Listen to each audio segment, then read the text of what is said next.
فلسطین کی آزادی کا مشن، یہودیوں کو قدم قدم پر دھول چٹانے والا، اکیلا ہی عالم کفر سے ٹکرانے کا حوصلہ رکھنے والا، پاک دھرتی کا ایک عظیم مجاہد، کفر پر لاوے کی طرح برسنے والے اس مجاہد کی طویل داستان سننے کے لیے چینل کو سبسکرائب کیجئے اور ویڈیو کو لائک کیجئے۔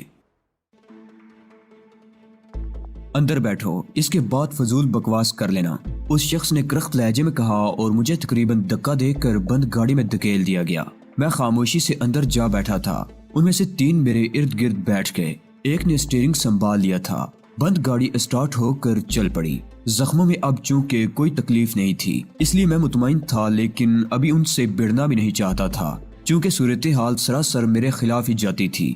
بند گاڑی کا سفر تقریباً 40 منٹ کا رہا اور اس کے بعد مجھے ایک جگہ اتار دیا گیا تھا۔ یہ استنبول ہی کی کوئی عمارت تھی، اس کی بناوٹ سے یہ اندازہ ہوتا تھا، لیکن پرانے استنبول کی طرز تعمیر نہایت قدیم تھا۔ عمارت کی 4 سیڑھیاں طے کرا کے مجھے اندر پہنچا دیا گیا اور تھوڑی دیر کے بعد میں ایک کشادہ ہال میں داخل ہو گیا۔ ہال میں خاصی روشنی تھی جو کھڑکیوں سے آ رہی تھی، اور اس روشنی میں میں نے چند افراد کو دیکھا اور ان میں سے ایک کو پہچان گیا۔ یہ وہی لڑکی کیلس تھی جو پہلے بھی کرسٹا فلومر کی ایک ساتھی کی حیثیت سے میرے سامنے آ چکی تھی اور جس کی موجودگی میں فائل کا تبادلہ ہوا تھا۔ لڑکی اپنی جگہ سے اٹھی اور باہر نکل گئی۔ مجھے ایک صوفے پر لا کر بٹھا دیا گیا اور مجھے لانے والے باہر چلے گئے۔ اندر جو لوگ موجود تھے وہ اسی جگہ بیٹھے ہوئے تھے۔ ان کی آنکھوں میں میرے لیے اچھے تاثرات نہیں تھے۔ کیلس تقریباً 10 منٹ کے بعد اندر داخل ہوئی تو اس کے ساتھ ایک شخصیت بھی تھی جسے دیکھ کر میرے دل میں عجیب سے احساسات پیدا ہو گئے۔ یہ کرسٹا فلومر ہی تھی، لیکن خاصی خستہ حالت میں۔ پیشانی پر پٹی بندھی ہوئی تھی، ناک پر بہت بڑا ٹیپ لگا ہوا تھا، شاید اور بھی زخم تھے اس کے بدن پر، اور وہ کسی قدر لنگڑا کر چل رہی تھی۔ وہ میرے سامنے ہی ایک صوفے پر آ کر بیٹھ گئی۔ کیلس اس کے عقب میں جا کھڑی ہوئی تھی۔ باقی جو افراد پہلے سے وہاں موجود تھے وہ مؤدب ہو گئے تھے۔ کرسٹا فلومر مجھے خونخوار انداز میں گھورتی رہی اور پھر اس کی آواز ابھری، کیا تم اس کے لیے میرے شکر گزار نہیں ہو کہ ابھی تک زندہ ہو؟ نہ صرف زندہ بلکہ صحیح حالت میں ہوں۔ مجھے پہچاننے کی کوشش کرو۔ کرسٹا فلومر اپنے دشمنوں کے ساتھ بھی اچھا سلوک کرتی ہے اور اس بات کی خواہش مند رہتی ہے کہ جب تک وہ اپنے ہاتھ پاؤں ہلانے کے قابل نہ ہو جائیں انہیں موت کی سزا نہ دے۔ کیا سمجھتے تھے تم اپنے آپ کو علی یار خان؟ کیا سوچا تھا تم نے اپنے بارے میں؟ اس کی آواز میں غراہٹ تھی۔ ناک کی ہڈی ٹوٹنے سے اس کی آواز کافی تبدیل ہو گئی تھی اور اس میں کسی قدر منمناہٹ شامل ہو گئی تھی۔ میں بے اختیار ہنس پڑا۔ تمہاری آواز کو کیا ہو گیا کرسٹا فلومر؟ گرین پول کی ون، تم اپنی کیفیت مجھے بتاؤ۔ میرے اندر بھی سرکشی کا جذبہ بیدار ہو گیا تھا۔ ہر قسم کا خوف ذہن سے نکل گیا تھا۔ کسی مصلحت کی گنجائش نہیں محسوس ہو رہی تھی۔ کرسٹا فلومر نے میری بات کا کوئی جواب نہیں دیا۔ چند لمحے خاموش رہی، پھر وہ کہنے لگی، مسٹر علی یار خان، میں ہر حالت میں تنظیم کے مفادات کو سامنے رکھتی ہوں اور اپنے ذاتی معاملات کو تنظیم کے مفادات پر قربان کر دیتی ہوں۔ میں تمہیں بدترین سزا دے سکتی تھی، لیکن اس سے تنظیم کو کوئی فائدہ نہیں پہنچ سکتا تھا۔ میں وہ کام کرنا چاہتی ہوں جس سے تنظیم کو فائدہ پہنچے۔ ضرور کرو، اس کار خیر میں تاخیر مناسب نہیں ہے، میں نے پرمزاح لہجے میں کہا۔ مجھ سے مشورہ کیوں کر رہی ہو؟ میں تم سے مشورہ نہیں کر رہی بلکہ تمہیں اطلاع دے رہی ہوں۔ میں ابھی تھوڑی دیر کے بعد تمہیں ایک ایسے شخص سے ملواؤں گی جس سے مل کر تمہیں بے پناہ خوشی ہوگی۔ ضرور ضرور، لیکن حقیقی خوشی مجھے اس وقت تم سے مل کر ہوئی ہے، میں نے کہا اور صوفے کی پشت سے سر ٹکا لیا۔ کرسٹا فلومر نے وہاں موجود آدمیوں سے کہا، تم لوگ باہر جاؤ، حسن پاشا آ جائے تو اسے میرے پاس بھیج دو۔ حسن پاشا کا نام سن کر میرے ذہن میں روشنی کا ایک جماکہ سا ہوا تھا، لیکن میں نے اپنے آپ کو قابو میں رکھا اور چہرے سے کسی تاثر کا اظہار نہیں ہونے دیا۔ وہ سب باہر نکل گئے تھے۔ کرسٹا فلومر خاموشی سے مجھے دیکھتی رہی، اس کے انداز میں بے پناہ نفرت پائی جاتی تھی۔ میں بھی بیٹھا اسے گھورتا رہا۔ کیلس کرسٹا فلومر کے پیچھے کھڑی میری طرف دیکھ رہی تھی۔ جب میری نگاہیں اس سے ملی تو اس نے رخ تبدیل کر لیا۔ زیادہ دیر نہیں گزری تھی کہ وہی افراد واپس آئے اور ان میں سے ایک نے کہا، میڈم حسن پاشا آ چکے ہیں، بلا لاؤ۔ کرسٹا فلومر نے کہا اور پھر ان میں سے 2 آدمیوں کو اشارہ کر دیا، تم لوگ یہی بیٹھو، باقی لوگوں کو باہر چھوڑ دو۔ وہ دونوں صوفوں پر بیٹھ گئے۔ تھوڑی دیر کے بعد حسن پاشا اندر داخل ہو گیا۔ اس کی نگاہیں میری طرف اٹھی ہوئی تھی۔ اس نے بغور مجھے دیکھا اور پھر نفرت بھرے لہجے میں بولا، اچھا تو یہ شخص یہاں موجود ہے؟ ہاں، یہ علی یار خان ہے، اپنی دانست میں بہت بڑی چیز، ہم اسے مزید بڑا کر دیں گے۔